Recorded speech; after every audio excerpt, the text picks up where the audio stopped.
CNC4가 실패한 이유. 커맨드 앤 컨커4 타이베리안 트와일라잇이 실패한 이유는 크게 정체성 상실, 시스템의 급격한 변화, 그리고 부실한 마무리로 요약할 수 있습니다. 원래 CNC4는 아시아 시장을 겨냥한 CNC 아레나라는 이름의 멀티플레이 전용 외전 게임으로 기획되었습니다. 그러나 EA의 결정으로 갑자기 타이베리움 시리즈의 대단원을 장식할 내편으로 변경되면서 기존 팬들이 기대하던 정통 RTS와는 거리가 먼 결과물이 나왔습니다. 건설 및 자원 채취 삭제. CNC 시리즈의 상징인 기지 건설과 타이베리움 채취 시스템이 완전히 사라졌습니다.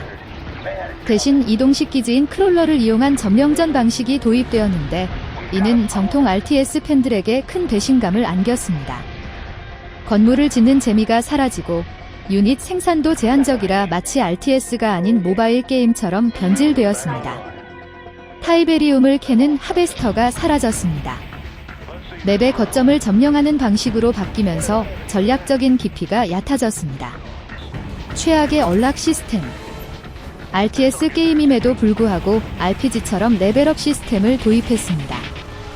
맘모스 탱크 같은 높은 레벨의 유닛을 쓰려면 게임을 수십 시간 플레이해서 레벨을 올려야 했습니다.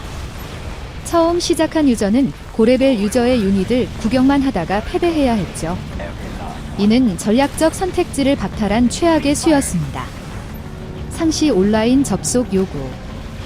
싱글 플레이를 할 때도 반드시 인터넷에 연결되어 있어야 했으며 연결이 끊기면 진행 상황이 저장되지 않고 날아갔습니다. 유닛 제한 및 인구수.